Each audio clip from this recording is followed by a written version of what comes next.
بسم الله الرحمن الرحيم الحمد لله رب العالمين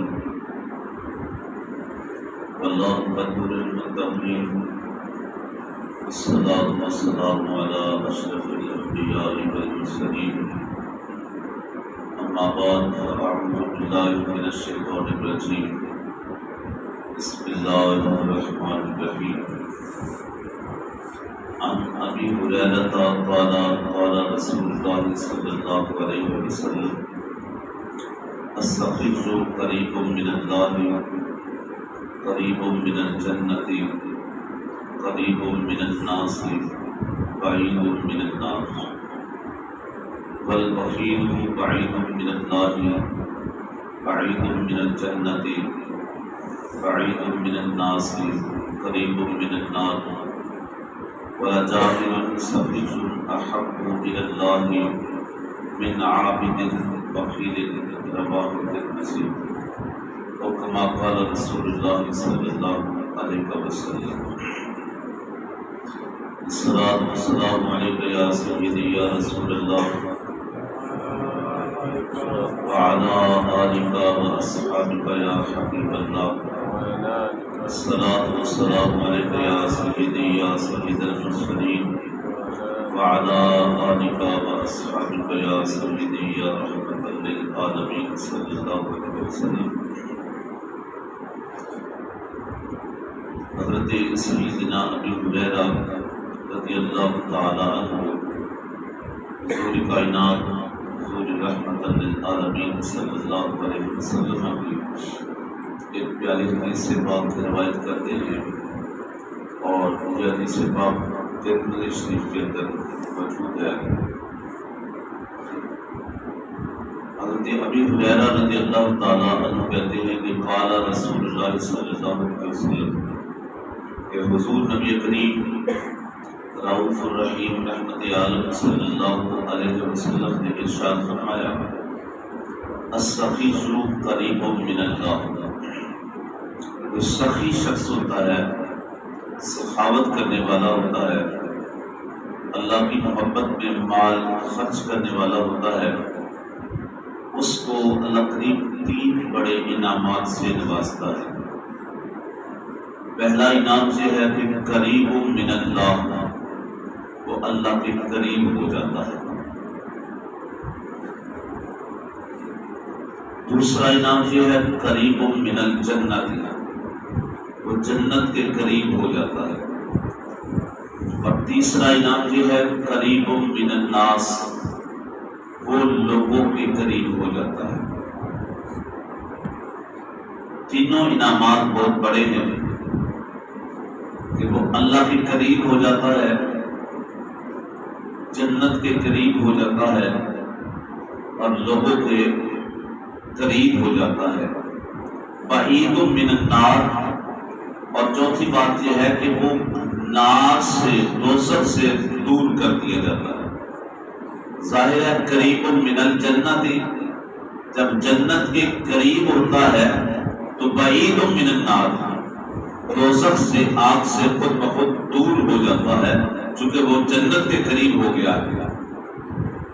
اور اس کے مقابلے میں والبخیل دوسرا وہ شخص جو بخیل ہے اس کے لیے فرمایا کہ بعید من اللہ وہ اللہ سے بھی دور آئے گا. بعید من الجنت وہ جنت سے بھی دور ہے. بعید من الناس وہ لوگوں سے بھی دور ہے. اور قریب کس کے ہے قریب من النار وہ دوزخ کے قریب ہے. یہ کل بھی میں نے بات عرض کی کہ فطرت یقین جانے بڑے قریب سے لوگوں کے مشاہدات کیے ہیں. دوسرے تو دوسرے رہے وہ شخص اپنی ذات پہ بھی خرچ نہیں کرتے. اپنی ذات پہ بھی جو ایک اسلامی تشخص کے لیے اسلامی پہچان کے لیے اخلاقیات کے لیے معاشرتی اقدار کے لیے جو کم از کم اپنی ذات پہ ہونا چاہیے جو اس پہ بھی نہیں خرچ کرتے. اور نتیجہ در کیا ہے جمع کر کے ساتھ کچھ نہیں جاتا پھر ادھر ہی چھوڑ. جتنا جمع کیا، جتنے ڈھیر لگائے، وہ کیا کہا تھا کسی نے کہ مت سوچ کے ہر مشکل میں کام آتی ہے دولت۔ ارے کفن میں دولت تو کیا جیب بھی نہیں ہوتی۔ کوئی بھی کفن کے اندر چھوٹے چھوٹے بچوں کا کبھی کوئی سوٹ سیے نا، جس کو بھی شعور بھی نہ ہو کہ پیسہ کس کو کہتے ہیں، اس کے بھی کوئی نہ کوئی پاکٹ لگا دی جاتی ہے، سامنے سائڈ میں درزی لگا دیتے ہیں، گھر والے لگا دیتے ہیں، لیکن آج تک کسی نے کفن کے اندر جیب نہیں رکھی، کیونکہ وہاں یہ تصور بھی نہیں ہے، وہاں یہ سوچا بھی نہیں جا سکتا، تو پھر وہ صرف جمع کرنے میں ساری زندگی لگا رہتا ہے اور وہ ادھر ہی پھر چھوڑ جاتا ہے۔ تو یاد رکھیں اس حدیث پاک میں بڑا کھلا مفہوم ہے کہ اگر تم چاہتے ہو کہ میں رب کے قریب ہو جاؤں، جنت کے قریب ہو جاؤں اور لوگوں کے قریب ہو جاؤں، تو اس کا ایک حل ہے کہ جو مال رب نے عطا کیا ہے اسی کی محبت میں خرچ بھی کیا جائے۔ سورۃ البقرہ شریف کی ابتدائی آیات میں جو 5 نشانیاں اہل ایمان کی بتائی گئی ہے نا، ان میں کیا ہے؟ الذین یؤمنون بالغیب، وہ جو ایمان غیب پر ایمان رکھتے ہیں۔ آگے کیا فرمایا؟ وَيُقِيمُونَ الصَّلَاةَ، وہ نماز قائم کرتے ہیں۔ اور تیسری جو پہچان بتائی گئی وہ یہ ہے وَمِمَّا رَزَقْنَاهُمْ يُنْفِقُونَ، اور جو رب کی طرف سے ان کو رزق ملا ہے وہ اس کو خرچ بھی کرتے ہیں۔ وَالَّذِينَ يُؤْمِنُونَ بِمَا أُنزِلَ إِلَيْكَ وَمَا أُنزِلَ مِن قَبْلِكَ، اور چوتھی صفت جو بتائی گئی وہ یہ تھی کہ جو ان کی طرف اور ان سے پہلے انبیاء کی طرف جو اللہ کی طرف سے کتابیں آئی ہیں، احکامات ہیں، وہ ان کو مانتے ہیں۔ وَبِالْآخِرَةِ هُمْ يُوقِنُونَ، اور 5ویں صفت یہ تھی کہ وہ یوم آخرت پر یقین رکھتے ہیں۔ تو ان 5 کے اندر جو بنیادی طور پہ 5 علامات بتائی گئی، پہچان بتائی گئی، ان کے اندر ایک یہ ہے کہ وَمِمَّا رَزَقْنَاهُمْ يُنْفِقُونَ، وہ اللہ کا دیا ہوا رزق جو ان کو ملا ہے وہ اس کو خرچ بھی کرتے ہیں۔ یا تو پھر توکل اس حد تک کا ہونا کہ جیسے وہ حضرت علی رضی اللہ تعالیٰ عنہ کا فرمان ہے، جب انہوں نے مزدوری کی نا تو 2 کلو جب کھجور ہے اس کی معاوضہ بن گیا، مزدوری بن گئی تو کام رک گیا، بس گئی۔ تو اس شخص نے کہا حضرت کچھ اور کر لے، کام کچھ اور جمع ہو جائیں گے۔ فرمایا نہیں، 2 کلو کافی ہے، 1 کلو میرے گھر کے لیے کافی ہے، 1 کلو غرباء کی تقسیم کے لیے کافی ہے۔ حضرت کل کے لیے جمع کر لیں۔ فرمایا نہیں، جس ذات نے کل مجھے زندگی بخشی وہ ذات مجھے کل کا رزق بھی عطا کرے گی۔ اللہ اکبر، یہ فرمان سیدنا شیر خدا ہے۔ تو آگے فرمایا کہ وَلَجَاهِلٌ سَخِيٌّ أَحَبُّ إِلَى اللَّهِ مِنْ عَابِدٍ بَخِيلٍ، ایک شخص ہے جو عابد بڑا ہے لیکن بخیل ہے، اور اس کے مقابلے میں دوسرا شخص ہے وَلَجَاهِلٌ سَخِيٌّ، ایک شخص عابد اس حد تک نہیں، جاہل ہے لیکن ہے سخی۔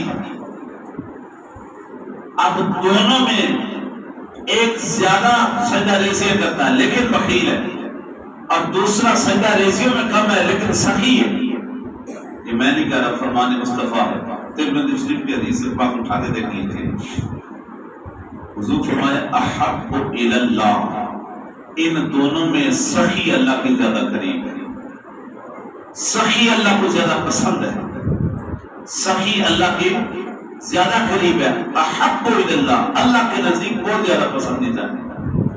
بے شک اس کے سجدے کم ہیں، عبادت کا بہت زیادہ نہیں، لیکن وہ اللہ کا دیا ہوا رزق جو اس کو ملا ہے، میں کہتا ہوں بندے کے پاس اپنا تھا کیا؟ بندہ حساب تو کرتا ہے کہ یہ میرا ہے، یہ بینک ہے، یہ بنگلہ ہے، یہ گھر ہے، یہ کوٹھی ہے، یہ دکان ہے، یہ گاڑی ہے۔ سب سے بڑی غلط فہمی یہ ہے کہ جن چیزوں کو وہ اپنا سمجھ رہا ہے وہ اس کی ہے نہیں۔ سب سے بڑا اس کا دھوکہ یہ ہے اپنے آپ کے ساتھ کہ جن کو وہ ساری زندگی کا طرح یہ میرا، یہ میرا، یہ میرا، یہ میرا، یہ ساری زندگی اسی غلط فہمی میں پڑا۔ پہلی بات تو ہے اس سے یہ سوال کریں جس کو کہہ رہا ہے یہ بھی میرا، یہ بھی میرا، یہ بھی میرا، ذرا اتنا تو بتا جب تو آیا تھا تو ان میں سے کیا چیز لے کے آیا؟ جب تو اس جہان میں آیا قدم رکھا تو نے آنکھ کھولی، بتا تو صحیح نا ان میں سے کون سی چیز جو ساتھ لے کے آیا؟ کوئی مکان، کوئی بنگلہ، کوئی گھر، کوئی گاڑی، کوئی پیسہ، کوئی مال و سر، کیا چیز ساتھ لے کے آیا؟ وہ خواجہ غلام فرید کوٹ مٹھن سرکار نے کہا تھا، ملک عدم تو ننگے پنڈے آندہ اس جہانے، ملک عدم تو ننگے پنڈے آندہ اس جہانے، بندہ ایک کفن دی خاطر کتنے لمبے پینڈے کرتا۔ آیا تو تن کا کپڑا بھی نہیں لے کے آیا،